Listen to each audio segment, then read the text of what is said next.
Hi ಎಲ್ಲರಿಗೂ ನಮಸ್ಕಾರ. ನಾನು ಭಾಗ್ಯ. ಜಸ್ಟ್ ಮಾಮ್ಸಿ ಥಿಂಗ್ಸ್ಗೆ ಸ್ವಾಗತ. ಇವತ್ತು special recipe dry fruit laddu. ಇದು ಮಕ್ಕಳಿಗೆ, ಹಿರಿಯರಿಗೆ, ಗರ್ಭಿಣಿಯರಿಗೆ ಎಲ್ಲರಿಗೂ ಸೂಕ್ತವಾದಂತಹ ಆಹಾರ. ಮಾಡೋದಕ್ಕೆ ಬೇಕಾಗಿರುವಂತಹ ಇಂಗ್ರೀಡಿಯೆಂಟ್ಸ್ ನೋಡ್ಕೊಂಬರೋಣ.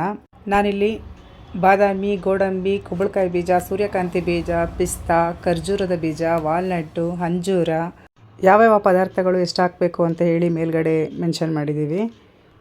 ಖರ್ಜೂರ, ಒಣ ದ್ರಾಕ್ಷಿ, ಗಸಗಸೆ, ಏಲಕ್ಕಿ ಪುಡಿ, ಕೊಬ್ಬರಿ ತುರಿ, ತುಪ್ಪ, ಇಷ್ಟೆಲ್ಲ ಡ್ರೈ ಫ್ರೂಟ್ಸ್ಗಳು ತೊಗೊಂಡಿದ್ದೀವಿ. ಮಾಡೋ ವಿಧಾನ ನೋಡ್ಕೊಂಬರೋಣ. ಮೊದಲು ಒಂದು ಮಿಕ್ಸಿ ಜಾರ್ ತೊಗೊಂಡು ಅದಕ್ಕೆ ಒಣ ಖರ್ಜೂರದ ಬೀಜಗಳನ್ನೆಲ್ಲ ತೆಗೆದು ಅದಕ್ಕೆ ಇನ್ನೂ ಅರ್ಧ ಬಟ್ಲಷ್ಟು ಒಣ ದ್ರಾಕ್ಷಿಯನ್ನು ಹಾಕ್ಕೊಂಡು ಸ್ವಲ್ಪ ಚೆನ್ನಾಗಿ ರುಬ್ಕೋಬೇಕು.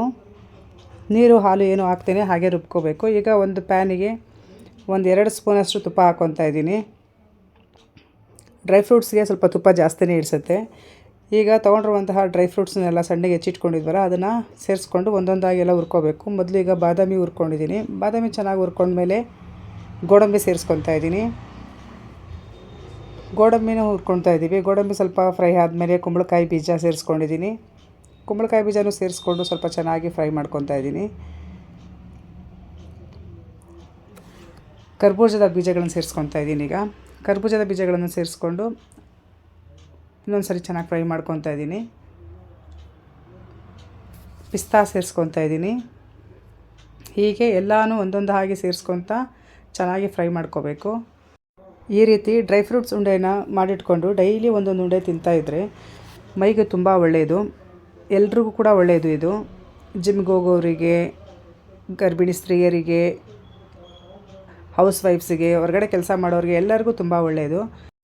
ನಾವಿಲ್ಲಿ ಎಲ್ಲ ರೀತಿಯ ಡ್ರೈ ಫ್ರೂಟ್ಸ್ಗಳನ್ನು, ಒಳ್ಳೆಯ ಕ್ವಾಲಿಟಿಯ ಡ್ರೈ ಫ್ರೂಟ್ಸ್ಗಳನ್ನು ತೊಗೊಂಬಂದು ಚೆನ್ನಾಗಿ ಕ್ಲೀನ್ ಮಾಡಿ ನೀಟಾಗಿ ಮಾಡೋದ್ರಿಂದ ಆರೋಗ್ಯಕ್ಕೂ ಸಹ ತುಂಬ ಒಳ್ಳೆಯದು. ಇದು ಹೊರಗಡೆ ಸಿಗುತ್ತೆ, ಆದರೆ ತೊಗೊಂಬರೋದು ಕಾಸ್ಟ್ಲಿ ಆಗುತ್ತೆ. ಅದು ಹೇಗೆ ಮಾಡಿರ್ತಾರೆ ಅನ್ನೋದು ನಮಗೆ ಗೊತ್ತಿರೋದಿಲ್ಲ.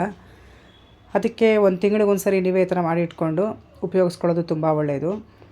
ನಾನಿಲ್ಲಿ ಎಲ್ಲ ಸಣ್ಣ ಸಣ್ಣ ಪೀಸ್ಗಳಾಗಿ ಕಟ್ ಮಾಡಿ ಇಟ್ಕೊಂಡು ಮಾಡ್ತಾಯಿದ್ದೀನಿ. ಯಾಕಂದರೆ ಈ ಥರ ಕಟ್ ಮಾಡಿ ಇಟ್ಕೊಂಡು ತಿನ್ನೋದ್ರಿಂದ ಸ್ವಲ್ಪ ಹಲ್ಲಿಗೆ ಶಕ್ತಿ ಬರುತ್ತೆ. ಚೆನ್ನಾಗಿ ಅಗದು ತಿನ್ನೋದ್ರಿಂದ ತುಂಬ ಒಳ್ಳೆಯದು ಅಂತ ಹೇಳಿ ಈ ರೀತಿ ಮಾಡಿದ್ದೀನಿ. ತುಂಬ ಚಿಕ್ಕ ಮಕ್ಕಳಿಗೆ ಅಥವಾ ವಯಸ್ಸಾದವ್ರಿಗೆ ಈ ಥರ ಮಾಡ್ಕೊಂಡು ತಿನ್ನೋದು ಕಷ್ಟ ಅಂತ ಅನಿಸಿದ್ರೆ ಇದನ್ನು ಮಿಕ್ಸಿಗೆ ಹಾಕಿ ಒಂದು ರೌಂಡ್ ಹೊಡೆಸ್ಕೊಂಡು ಸ್ವಲ್ಪ ತರಿತರಿಯಾಗಿ ಪುಡಿ ಮಾಡಿಕೊಂಡು ಸಹ ಮಾಡ್ಕೋಬೋದು. ನೋಡಿ, ನಾನೀಗ ಎಲ್ಲ ರೀತಿಯ ಡ್ರೈ ಫ್ರೂಟ್ಸ್ಗಳನ್ನು ತುಪ್ಪದಲ್ಲೇ ಹಾಕಿ ಹುರ್ಕೊಂಡಿದ್ದೀನಿ. ಚೆನ್ನಾಗಿ ಗಮ್ಮಂತ ಪರಿಮಳ ಬರ್ತಾಯಿದೆ. ಇದನ್ನೆಲ್ಲ ಹುರಿಬೇಕಾದ್ರೆ ಫ್ಲೇಮ್ ಹೈ ಇಟ್ಕೋಬಾರ್ದು, ಲೋ ಫ್ಲೇಮಲ್ಲೇ ಇಟ್ಕೊಂಡು ಹುರ್ಕೋಬೇಕು. ಇದಾಗಿದೆ. ಈಗ ಇನ್ನೊಂದು ಬಾಣಲಿಗೆ 1-2 ಸ್ಪೂನ್ ತುಪ್ಪ ಹಾಕ್ಕೊಂಡು, ತುಪ್ಪ ಕಾದ ನಂತರ ಹಸಿ ಖರ್ಜೂರ ಮತ್ತು ಒಣ ದ್ರಾಕ್ಷಿ ಹಾಕಿ ಪೇಸ್ಟ್ ಮಾಡಿಟ್ಕೊಂಡಿದ್ವಲ್ಲ ಅದನ್ನು ಸೇರಿಸ್ಕೊತಾ ಇದ್ದೀನಿ. ಅದನ್ನು ಸೇರಿಸ್ಕೊಂಡು ಸ್ವಲ್ಪ ಹೊತ್ತು ಚೆನ್ನಾಗಿ ತುಪ್ಪದಲ್ಲೇ ಫ್ರೈ ಮಾಡಬೇಕು. ಆವಾಗ ಸ್ವಲ್ಪ ಸಾಫ್ಟ್ ಆಗುತ್ತೆ. ಸಾಫ್ಟ್ ಆಗೋವರೆಗೂ ಚೆನ್ನಾಗಿ ಹುರ್ಕೋಬೇಕು. ಸ್ವಲ್ಪ ಟೈಮ್ ತೊಗೊಳುತ್ತೆ. ನೋಡಿ, ಈ ಥರ ಬಿಸಿ ಆಗ್ತಾ ಸ್ವಲ್ಪ ಸಾಫ್ಟ್ ಆಗುತ್ತೆ. ಈ ಟೈಮ್ನಲ್ಲಿ ನಾವು ಹುರಿದಿಟ್ಕೊಂಡಿರುವಂತಹ ಡ್ರೈ ಫ್ರೂಟ್ಸ್ನೆಲ್ಲ ಸ್ವಲ್ಪನೇ ಸೇರಿಸ್ಕೊಂಡು ಮಿಕ್ಸ್ ಮಾಡ್ಕೋಬೇಕು. ಈ ಟೈಮ್ನಲ್ಲಿ ಸ್ವಲ್ಪ ತಾಳ್ಮೆ ವಹಿಸಬೇಕು. ತಾಳ್ಮೆಯಿಂದ ನಿಧಾನಕ್ಕೆ ಮಾಡ್ಕೊಳ್ಳಿ. ಮಾಡಬೇಕಾದ್ರೆ ಸ್ವಲ್ಪ ಕಷ್ಟ ಅನಿಸುತ್ತೆ, ಆದರೆ